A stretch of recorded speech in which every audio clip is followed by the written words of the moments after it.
వంటగదిలో విరిగిపోయిన పాత్రలు ఉండకూడదు, చిల్లులు పడ్డ పాత్రలు ఉండకూడదు, సొట్టలు పడ్డ పాత్రలు ఉండకూడదు, తుప్పు పట్టిన పాత్రలు ఉండకూడదు. అలాంటి వంటగదిలో ఉంటే అన్నపూర్ణాదేవి అనుగ్రహం తగ్గిపోతుంది.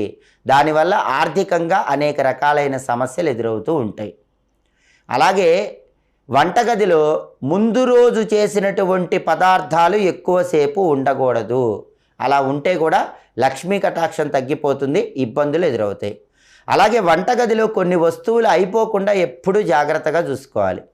వంటగదిలో ఉప్పు ఎప్పుడు అయిపోకూడదు, ఎప్పుడు ఉప్పు నిండుగా ఉండేలా చూసుకోండి.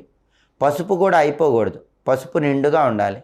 అలాగే గోధుమ పిండి కూడా అయిపోకూడదు. చాలామంది ఏం చేస్తారంటే ఉప్పు పసుపు అయిపోకూడదని అవి మాత్రం నిండుకోకుండా చూస్తూ ఉంటారు. కానీ వంటగదిలో గోధుమ పిండి కూడా నిండుకోకూడదు. గోధుమ పిండి నిండుకోకుండా జాగ్రత్తగా చూసుకోవాలి. అలాగే